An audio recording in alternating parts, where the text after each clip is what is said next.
Bonjour à tous, j'espère que vous allez tous très bien. Aujourd'hui, nouvelle vidéo et comme on l'a vu dans le titre, c'est une vidéo que je vais vous faire comme la dernière fois avec les 10 miraculés du football. Ça va être une façon de parler assez narratrice comme la dernière fois, je ne sais pas si ça se dit parce que si vous voyez cette vidéo, c'est que la vidéo sur les 10 miraculés du football vous a plu parce que je la tourne juste après là, je la tourne tout de suite après. Et voilà, comme d'habitude, si vous kiffez ce genre de vidéo, n'oubliez pas le petit pouce bleu, commentaire si vous voulez me donner des idées de vidéos comme de ce genre ou même des cracks qui auraient aussi pu jouer pour l'équipe de France que j'aurais oublié. N'hésitez pas aussi à partager la vidéo si ça vous a plu et surtout à vous abonner et activer les notifications, d'accord? Donc comme la dernière fois, je tiens à préciser que cet article n'est pas de moi, ça va être exclusivement illustré avec des images et des vidéos pour que ça soit immersif pour vous. Cet article est de Antonin Deslandes et moi je vais essayer de vous le lire le mieux possible et que ça vous apprenne des choses parce que même moi j'ai appris des choses dans cette vidéo. Voilà, on est parti? C'est parti les gars.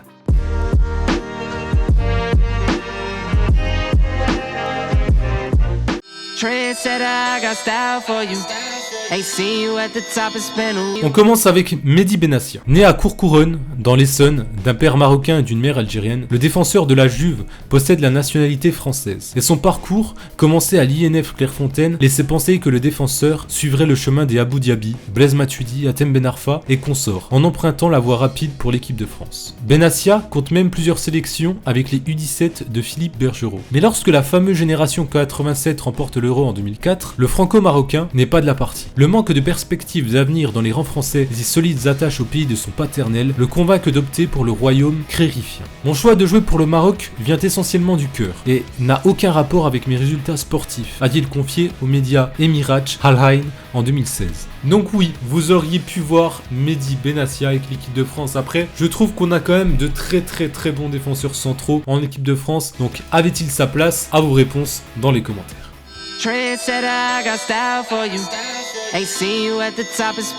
Rafael Guerreiro, Portugal. Comme Benassia, le portugais est passé par la case Clairefontaine. Et comme Benassia, Guerreiro est né sur le territoire français. Mais depuis toujours, l'ancien Merlu baigne dans la culture lusitanienne, entouré d'un père fan du Benfica et de deux frangins supporters du FC Porto. À la maison, on a toujours supporté le Portugal, même quand il y avait un France-Portugal, avouait le latéral de Dortmund dans les colonnes du Télégramme en 2016. Le Portugais a toujours été on ne peut plus clair. Au moment de choisir sa sélection, son pays d'origine aurait ses faveurs. Convoqué avec les espoirs en 2013, il rejoint Cristiano Ronaldo et ses ouailles 2 ans plus tard. Donc oui, Rafael Guerreiro aurait pu jouer pour l'équipe de France et je pense, avec les latéraux qu'on a, défenseur gauche, à part Evra à l'époque où il était très bon à Manchester, à part quand il s'est cassé la gueule après, Guerreiro aurait sa place maintenant avec les Kurzawa du Cadine, d'accord? Franchement, il aurait sa place.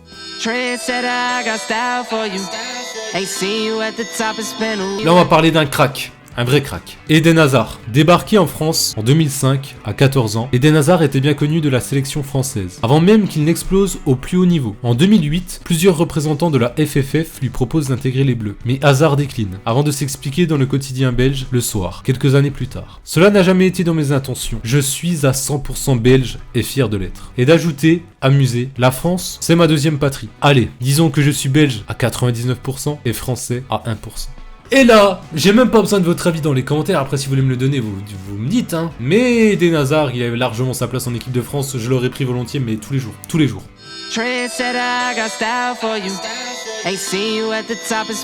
Numéro 4, Gonzalo Higuaín, Argentine. Si l'histoire reste cocasse, elle n'en demeure pas moins commune dans le monde du football. Lorsque l'amour du football se transmet de génération en génération. Pipita, c'est son surnom, fils du joueur professionnel Jorge Higuaín, a vu le jour en 1987 à Brest, où le paternel a évolué une petite saison. L'Hexagone n'aura même pas eu le temps de voir Gonzalo marcher, ou prononcer ses premiers mots, que la future star de la Juve rentrera au pays. Mais le droit du sol français est clair, Higuaín possède la nationalité. Alors que l'info est longtemps passée sous silence, Raymond Domenech tente de rafler la mise en 2006, en convoquant l'attaquant pour un amical contre la Grèce. Mais l'intéressé décline.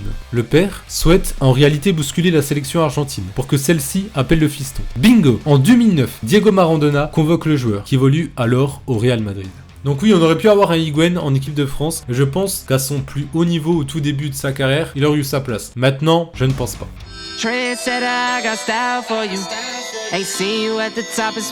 Nous allons parler d'un nouveau crack du football, un défenseur central, un rock, qui joue au Napoli, je pense que vous voyez de qui je vais parler, Kalidou Koulibaly, Sénégal. Comment oublier les tourderies de Didier Deschamps en février 2016, lorsque l'équipe de France avait fait comprendre à la clinique du Canal Football Club qu'il supervisait Kalidou Koulibaly, alors que ce dernier était déjà international, sénégalais. Pourtant, l'intéressé aurait très bien pu endosser le maillot bleu. Né dans les Vosges, le défenseur a disputé une dizaine de matchs avec les Bleuets. Seulement voilà, la convocation en équipe première a trop tardé à venir, comme il l'expliquait à France Football en novembre 2016. J'ai réfléchi et je me suis dit qu'à 24 ans, j'avais déjà suffisamment perdu de temps. Quand, pendant les trêves, tu vois tous tes coéquipiers rejoindre leur sélection et que toi tu restes presque seul au club, c'est pesant. Regrettable pour la FFF au regard de l'impressionnante régularité du central de Naples.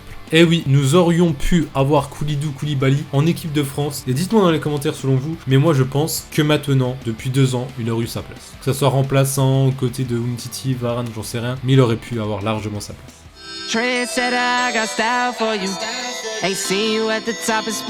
Ensuite, nous allons parler d'un DZ. Riyad Mahrez, Algérie. Le milieu de Leicester, aujourd'hui à Manchester City, compte sûrement parmi les binationaux les plus regrettés. Particulièrement performant avec les Foxes avec lesquels il a été sacré champion d'Angleterre en 2016, l'attaquant aurait pu intégrer les Bleus, lui qui est né à Sarcelles. Mais le natif du Val d'Oise n'a jamais caché son affection pour l'Algérie, dont il porte aujourd'hui la tunique. Mon père me prenait souvent avec lui en vacances en Algérie. Je me sentais depuis plus algérien, et ça me tenait à cœur de porter le maillot de la sélection. Je suis très content d'avoir exaucé ce rêve, déclarait-il sur Canal+ en décembre 2015. En juin 2014, quelques mois après son transfert à Leicester, il fait partie de la liste de la sélection algérienne de Vahid Halilhodžić pour le mondial. Et je pense qu'il ne regrette pas étant donné qu'il vient de gagner la CAN avec l'Algérie et qu'il vient de gagner aussi de la BPL encore une fois avec Manchester City ce coup-ci. Moi je pense qu'il aurait eu sa place dans le groupe français. Après, à vous d'en décider parce qu'on a énormément aussi de gros joueurs à fort potentiel dans le domaine offensif en équipe de France.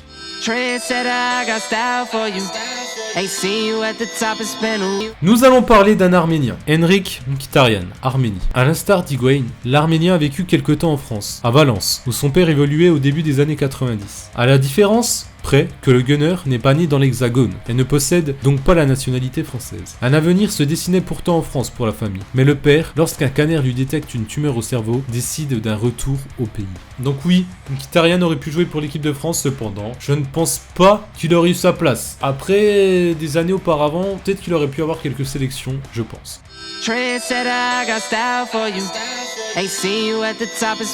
On va parler d'un joueur que j'affectionne particulièrement. Miralem Pjanic, Bosnie. Arrivé à Metz en 2004, à 14 ans, avant d'être transféré à Lyon en 2008, le milieu turinois parle couramment la langue de Molière et aurait pu aisément obtenir la nationalité après avoir passé 4 ans sur le territoire. Si Claude Puel insiste auprès de Raymond Domenech pour qu'il convainque la pépite d'opter pour la sélection française, les Bleus ont déjà laissé passer leur chance. La Bosnie-Herzégovine, pays natal de Pjanic, fait un lobbying répété depuis plusieurs mois pour obtenir les faveurs du milieu de terrain, ce qu'elle obtiendra quelques semaines plus tard. Et Pjanic, j'aurais kiffé t'avoir en équipe de France, j'adore sa façon de jouer, il joue simple, il est élégant dans le jeu, pour moi c'est un peu un petit Zidane dans sa façon de jouer. Attention, il a pas du tout, et très très loin le niveau de Zidane, même au niveau technique, mais il a l'élégance du joueur en fait. Dans sa façon de jouer, il est élégant, et c'est ça que j'aime.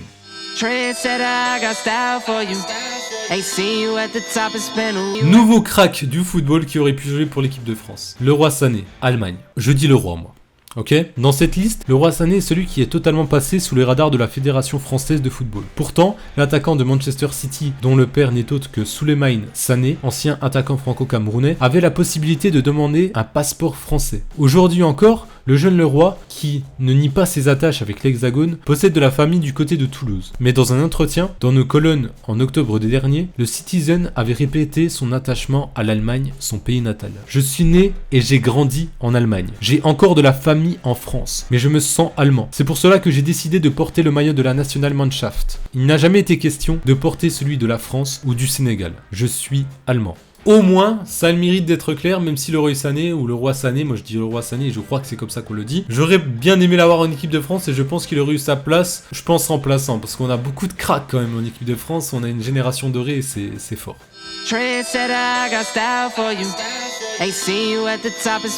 Le dernier joueur de cette liste, Salif Sané, Sénégal. Auteur d'une excellente saison avec Hanovre, Salif Sané a été récemment transféré à Schalke, dauphin du Bayern Munich en Bundesliga. Une éclosion sur le tard pour ce défenseur qui a passé 4 saisons chez les professionnels en France. Pour seulement 75 matchs disputés avec Bordeaux et Nancy. Natif de Lormont en Gironde, il aurait pu porter le maillot bleu, mais le Sénégal s'est montré plus prompt. Les Lions de la Teranga, qui comptaient dans leur rang son frère Lamine depuis 2010, lui ont proposé de rejoindre la sélection en 2013. L'intéressé, qui a toujours été un fidèle supporter du Sénégal, n'a pas tergiversé au moment de prendre sa décision.